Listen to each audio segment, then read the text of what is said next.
I feel we have the history upon our shoulders. For the tradition of our national history, our song, is part of the history of our country. Okay, thanks so much for coming on the show. It's a pleasure. I've got Thank you for having me. A legend in the studio. And I'm here too. I'm going to start with what's the most important decade to understanding the politics of the now, of all the ones you've studied? It's a very boring answer, and I happen to have a book about it, but it's the true answer. I think it's probably the 80s. You think so? It's probably the 80s when I guess you and I were both... Very young, very young. I mean, almost not born. Both of us. Right, in your case, maybe. Yeah, I think it's probably the 80s. The 80s, you know, it's sort of classically Thatcher's decade. A huge shift economically for Britain. But I think it's also... I think the key thing about it is that it was the decade, it's the period in which Britain's sense of itself changed from the sort of...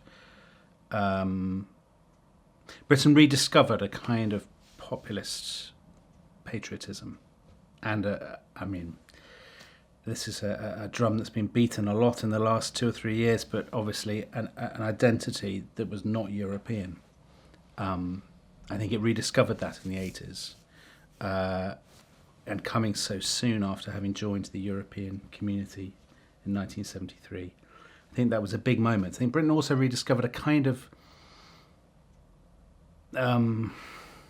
if I say self-confidence, that makes it sound like I'm meaning that's a good thing. And I don't mean it in that way, but it did rediscover a kind of self-confidence and a belief that Britain was special and different and that Britain was dynamic and all these kinds of things. And it sort of rebounded from imperial decline. Yes, so in the Found a 70s, level. it was all sort of, oh, woe is us, you know, the classic kind of James Callaghan, who was Prime Minister at the end of the 70s, who says, you know, when I'm shaving, I look in the mirror and I say to myself, if I was a younger man, I'd emigrate.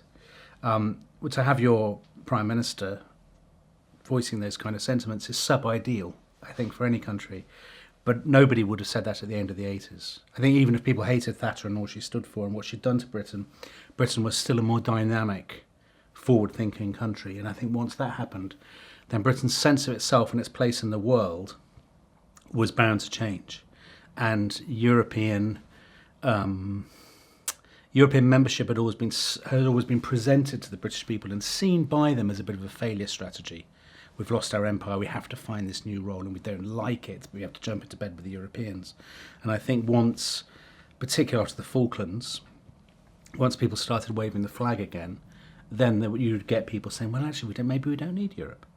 And I think that was absolutely transformative for Britain in our lifetimes. And is it coincidence then that our current crop of leaders probably came of age? They sort of... Yes. Sorry, no, it's not coincidence. Yes, you're right. I think our current leaders are completely different, aren't they, from the people who preceded them, who were steeped in that world of post-imperial decline, who had lived through it, who had been born in the age of empire and had seen it fall apart around them. If you know your John le Carré, in Tinker Tailor Soldier Spy, the mole, I won't say who the mole is, the mole, one of the things that motivates him to give all the secrets to the Russians is that he feels cheated by the loss of empire. He was bred to run the empire and it's all been taken away, and there's this sense of Britain being irredeemably seedy and broken and rubbish. And for people of the sort of Ted Heath, James Callaghan, Harold Wilson generation, and those just below them, those a bit younger as well, I think that was fundamental to their sense of British identity and Britain's destiny. That Britain's destiny was a kind of reckoning with that, an admission of it, and our future lay in accepting it and becoming, you know, a very big Belgium. And I think for politicians who came of age in the 80s and afterwards, their sense was very different. They remembered the Falklands, they remembered Thatcher and her handbag.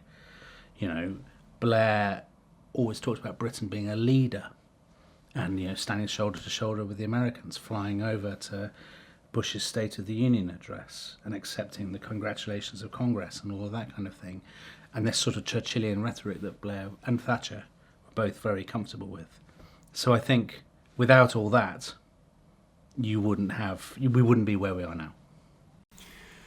When you've been looking at all the modern recent British history, do you buy into that narrative though about how the sort of swings, the 50s, the 70s being a nightmare and the 80s being a restoration of national pride? I mean, how much do you think that is a kind of us trying to talk about Britain on the sort of strategic on the world stage? What was the experience of normal Brits, do you think? Oh, of course, it's completely different. Yeah. People's experience at any given moment is not the narrative that historians tell, is it? I mean, we superimpose that onto the messy reality of people's lives.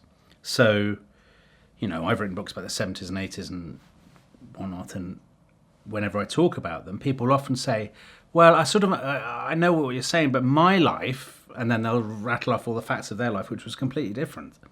So in a way, that you're just painting a very, very broad picture that doesn't necessarily match the circumstances of an individual or an individual family's day-to-day life. But I still think you can make general points. I mean, you can make an observation in the 1970s, for example. You have this strange paradox where most people were better off than they'd ever been. They led more affluent lives, more comfortable. They went on foreign holidays. They had central heating, all of these kinds of things. And yet at the same time, they had an intense sense of disappointment with life hadn't quite measured up to their expectations in the 50s and 60s. They felt that Britain itself was falling behind, falling apart, more violent, more divided, all of those kinds of things. I mean, again, that is a generalisation, but I think it does capture something of the spirit of the time. And writing about these periods very intimately in sort of very great detail, you do get a sense of, at a given moment, the conversation is about X, Y, and Z, and then almost imperceptibly, a few years later, it's about A, B, and C. It's about something different, and the obsessions are different, and the kind of flavour, I can't really put it any other way, the flavour of the national conversation feels different. I mean, as we all know from our own lifetimes, the flavour of the national conversation in 2007, let's say, was very different from 2015. And it's actually charting those changes. The obsessions that people have, their anxieties will change, their fantasies will change. That's one of the interesting aspects of writing about the very recent past. Speaking about writing about the very recent past, what are your sources? I mean, how do you go about writing about when there's a ginormous reservoir of people to talk to and newspapers? Well, first of all, I don't do people to talk to at all. Some people do, but I don't do it at all. I have done it for other things, and I'm just suspicious of it as a historical tool. People's recollections are generally wrong. And if you're talking to politicians, you're obviously getting a very carefully manicured, almost too self-reflective view of the past. But also, if you're trying to write the history of an entire country, I mean, who do you talk to? Where do you start? How are you going to select your housewife in Bolton to be representative? So I don't do that at all. I use mass observation, which came in the 1980s, after disappearing at the end of the Second World War. I use newspapers a lot, published diaries. I mean, basically the issue is there's far too much stuff. So it's simply a matter of, trying to get what you think is a reasonable balance. Some things are self-indulgent. There's no real, should we say, ideological justification for using Kenneth Williams's diaries, but they're good fun. And he's a very amusing, spectator. So it would be mad not to. But I try to be pretty eclectic. Pop magazines, politicians' diaries. I do a lot about sport. I'll do sort of deep dives into things. So the Falklands War, obviously, veterans' accounts, but also tons of the sort of cabinet papers. With the last book, all basically Margaret Thatcher's papers have all been digitised. So there's no, you could spend your entire life sort of awash in Thatcher, which some people would really get off on, but there's a point at which you have to call a halt. But also, unlike lots of historians working in earlier periods. I mean, you've got like hard data. You've got like job figures on it. Yes. I mean, is that are you part statistician? I tell you what I use a lot is opinion polls.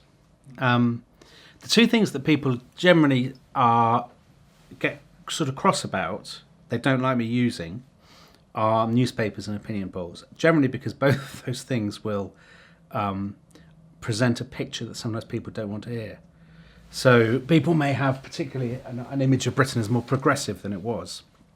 If you say, well, at the end of the 1960s, New Society magazine did a really big survey and they asked people, what are the two things you don't like about Britain in the 60s?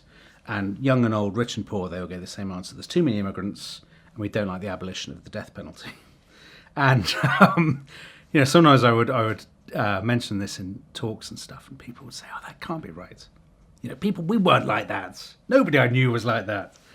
And the other thing is newspapers. People say, oh, well, the newspapers are all biased, aren't they? They're just trying to brainwash people and all the rest of it. But actually, I think newspapers, particularly the letters pages, can often give you a really fun view of what people are interested in. I mean, the letters that people write to the Daily Express or something at the turn of the 1980s look in many ways absolutely demented.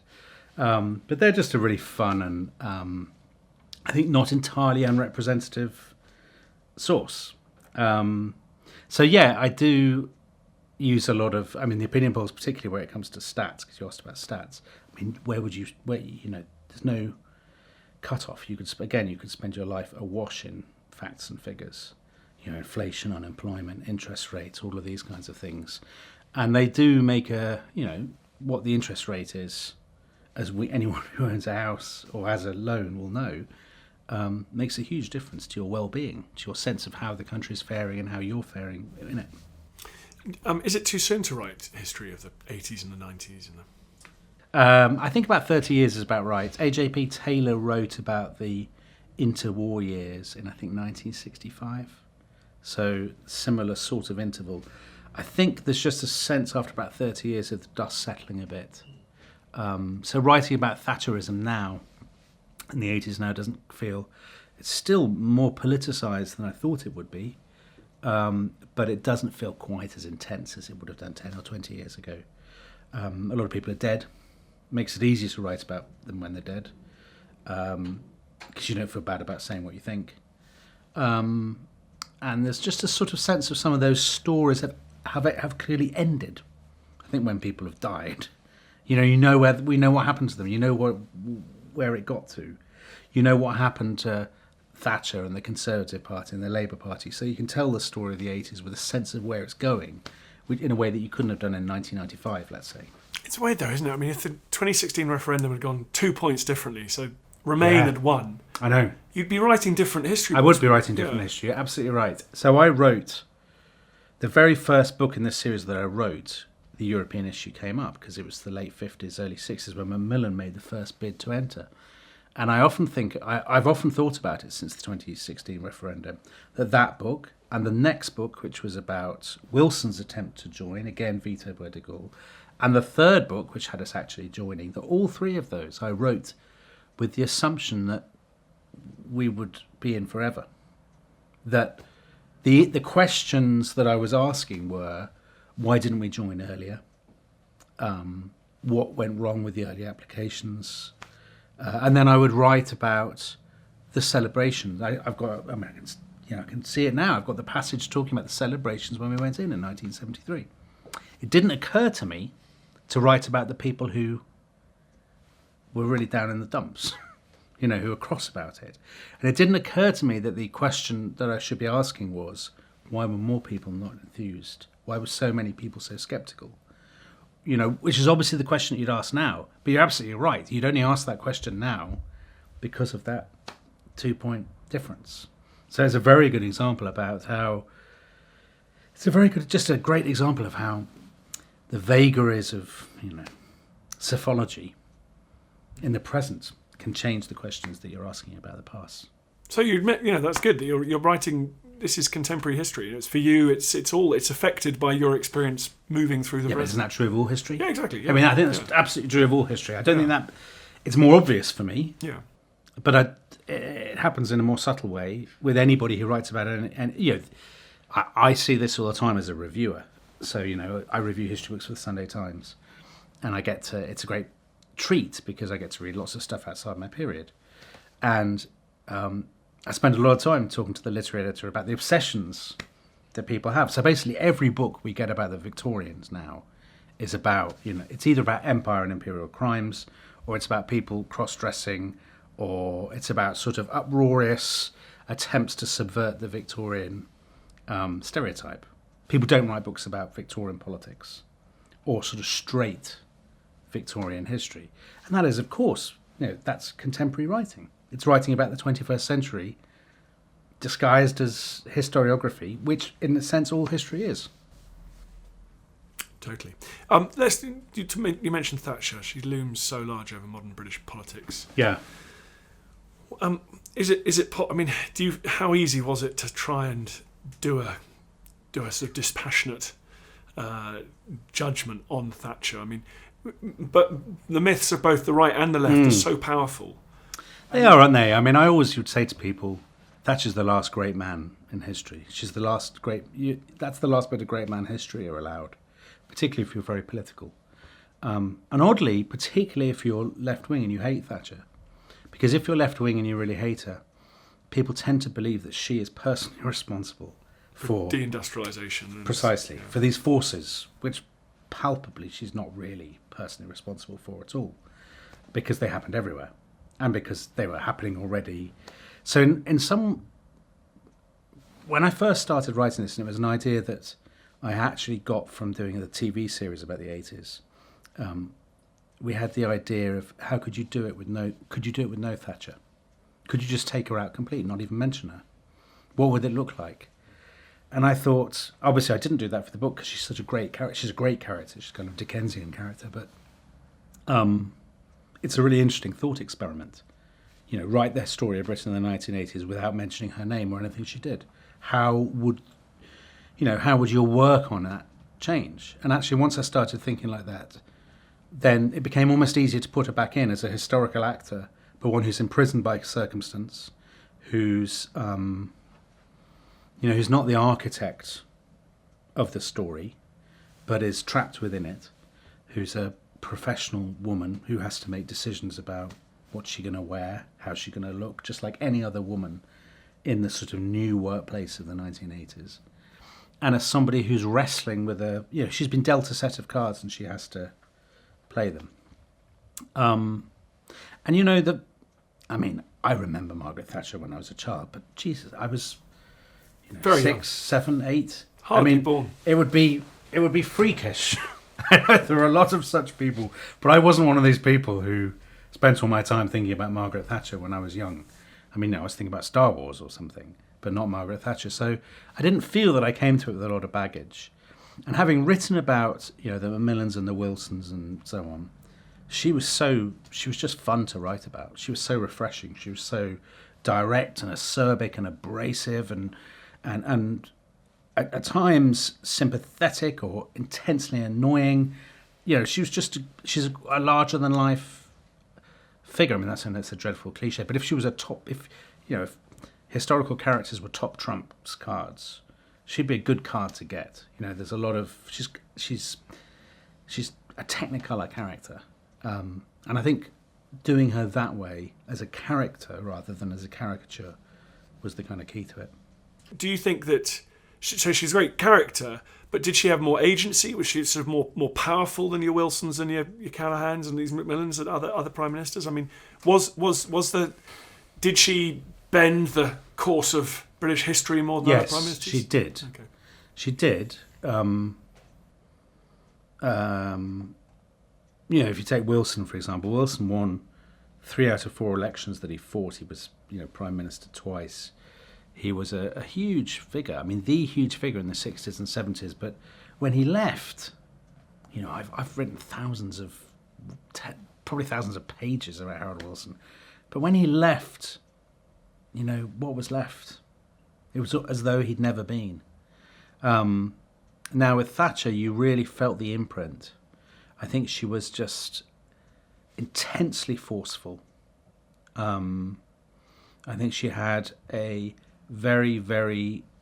she was tactically far more flexible than her enthusiasts or her detractors would allow. So she was perfectly happy to do U-turns, despite the ladies not for turning stuff. But strategically, she was extremely consistent. She had a very clear vision of what sort of country she wanted to lead. How to get there was a different matter. But she was... she was ruthless about... She was ruthlessly opportunistic, and absolutely unsentimental about using power, and about her own political survival, the survival of the Tory party. And she had a kind of... I think the other thing that's really distinctive about Margaret Thatcher... I mean, obviously there's a whole issue of her being a woman, which is... I'll park that for the moment. But I think the really distinctive thing is her moralism, which is utterly at odds with the kind of Macmillan, Wilson, Heath era. So she had been brought up in this intensely religious background, Methodist background, where she would go to church or to chapel sometimes 3 or 4 times a week on a Sunday. She was Sunday school and then various sort of things, because her father was a lay preacher. She grew up in this atmosphere, this religious atmosphere, religious language. And when she became Tory leader, that was what a lot of people found both invigorating and shocking, is that she would use this language of good and evil, completely unself-consciously and unironically. So people would interview her. I mean, the Sunday Times interviewed her once, and they said, "Why did you go into politics?" And she said, "Well, because I believe in the conflict between good and evil, and I believe that one day good will triumph." I mean, Harold Wilson would have never said something like this. You can't imagine David Cameron saying anything like this, or Boris, or, I mean, even Tony Blair, who was much more religious than most, would not have said it. She believed, she genuinely thought that socialism was the way of wickedness. And of course her enthusiasts loved that, because for once they were the goodies. Somebody was telling them that they were on the side of virtue in there. But there's one reason I think why the left absolutely abhorred her, was that they were used to being unchallenged on the moral high ground. And here you had a prime minister who said, actually, I'm fighting the fight of righteousness, and you are villains who are undermining, all this sort of stuff. And that made her completely different from most other politicians. I mean, people in her own cabinet would kind of, they would physically recoil when she sort of embarked on these lectures. But if you see her, you can see her speech notes that she would write for the party conference speeches. And she would write these huge screeds about the idea of individual responsibility and how that comes from God and all of this sort of stuff. And of course her speechwriters would cut every word of it because they were just embarrassed by it and they didn't know what to do with it. But she absolutely believed it. And that made her very different from most politicians. And that she allied that with 2 other things. One is the opportunism, the sort of ruthless tactical cunning. And the third thing, which is very telling, is the populism. She framed everything within the language of the family and the household. I know how to handle a family budget. You probably know yourself, so you know. And she'd go on about inflation, and she presented in this way, which is where being a woman came in very handy, because she could play that card. And that, again, was something that a lot of politicians just couldn't do. So she had all these sort of qualities, for want of a better word, and she was a very powerful electoral package in a way that only really, I suppose, Blair has matched since her. What about when you're writing, when you're writing these histories, these modern histories? Is it easy to get obsessed by the trees and ignore the wood? I mean, do you? Because I have historians coming here and talking about demographics and climate breakdown and AI and do you also do you sometimes that kind of culture? Is that your primary interest? Is the culture and political history, or are you trying to also map these kind of gigantic substructural change like tech that's going on as well? It's a huge task. Yeah, the truthful answer is yes. I do try to do those things, but it's kind of difficult in an 800-page book about 3 or 4 years. So, you're trying to keep the rhythm of several different, or the pace of several different stories in your mind at once. So one is the level of political froth, which, as we all know, is in the long run trivial. And below that are the bigger things. So you mentioned tech. In the most recent book, I have a chapter about computers, and a lot of people were quite surprised when I said I was going to do a whole chapter, surely a page. And I'd say, no, I think this is really, because I do think no one will care in the long run about the miners' strike, maybe not even the Falklands War, but the advent of the computer, in terms of a computer as something we all use, it's colossal. And I remember it happening. I remember everybody in my class, that moment when nobody had ever seen a computer, and that moment where everybody had a Commodore 64 or a Spectrum or a BBC Micro. And that, of course, is merely a trivial symptom of a much deeper change in the way we relate to each other and the way we work and all the rest of it. So I do try to weave some of that in. But, of course, that's a classic example of a story that hasn't ended. Yeah. So, it's hard to say exactly where that's going. But, yes, there is a real danger of... I have an awful lot of trees in my books because they're quite, they're designed to be immersive. The weather on a given day, who was top of the first division, all of that kind of thing, and kind of giving you building up the texture of life. But certainly, I sometimes think you can absolutely get too close to all this stuff, and you can suffer from an overload of information. And actually, that's one thing that, being not just a historian but a newspaper columnist, I always think that actually a real asset for writing columns or talking about contemporary politics is not overloading yourself with information, most of which is wrong or misleading, but actually shutting off from it and knowing. So I don't want to sound like say knowing as little as possible, but sometimes the more you know, the more you become absorbed by the minutiae, the more you lose sight of the bigger picture and you lose a kind of clarity of vision. So trying to keep all those, I don't know what metaphor I'm on now with clarities of vision, trees and woods and balls in the air, but trying to keep all those balls in the air is the trick, I guess. Yeah, so it's so interesting because you're the great expert of modern British history. You looked at how we've evolved and developed, and you just said political stuff's all froth, and I kind of agree with that as well. It just strikes me that I come from a family of political journalists who would just get obsessed by a party conference speech. Yes. And I think, did that make any difference compared to what the woman down the road was doing, which was developing a cancer drug? What do you think what have been the big things that have driven change over the period that you've studied? I mean, has it been decisions made by men and women in white? No. You don't think so? No, of course not. I mean, here's a way to think about it. The Victorian period, right? I mentioned the Victorian period earlier. Think of the Victorian period when Britain was at the height of its international influence, when colossal change, the railways, cities, Dickens, newspapers, steamships, all that stuff. Who cares now who was Prime Minister in 1874? Who knows the details of Gladstone's second government? I mean, that stuff is no more compelling than the details of the reign of a Byzantine emperor from the 7th century or something. I mean, those things might be interesting, to some people, and they might enjoy it, but it doesn't have, weight. It doesn't seem to have significance. And I think, the funny thing about my books and the way I write is that I do give a lot of weight to all those things, and I enjoy the narrative, but it doesn't really matter. Heretical as it might sound, it didn't actually really matter that... Did it matter that Margaret Thatcher won in 1979 and not Labour? Probably not. Would Britain be in a different position now? Would our lives be different? No, because as you say, the technological changes, the sort of deep cultural and economic shifts have nothing to do with politicians.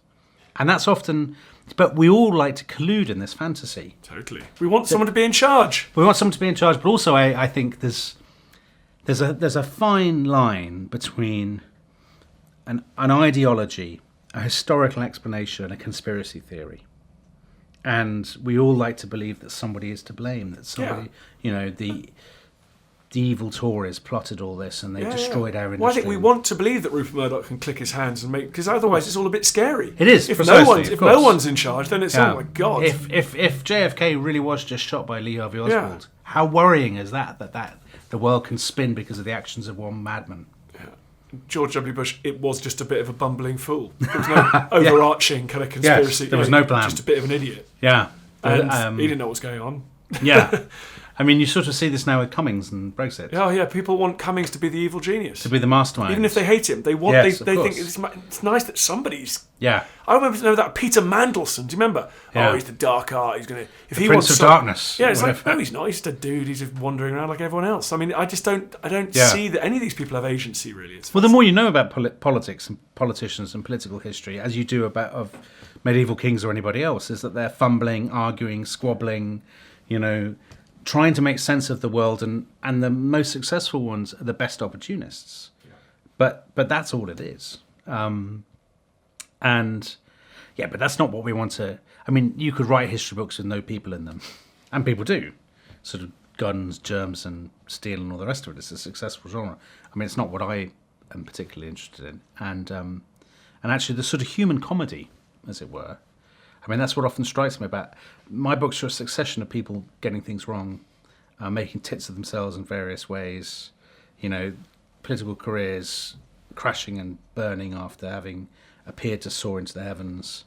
And that's fun because there's a sort of, I think there is a kind of human comedy aspect to politics, which is often what political journalists really like about it. The sort of, the multiple ironies of all these people who think they're the big I am, as it were, and actually they've just got feet of clay like all the rest of us, and we project onto them all this meaning, but it doesn't really exist. There you go. So what's the latest book? So the latest book is called Who Dares Wins, and it's Britain 1979 to 1982, and I believe available in all good bookshops. It sure is. Go and buy it, everyone. Thank you very much for coming to the podcast. Thank you. I feel the hand of history upon our shoulders. For the distribution of our national history, our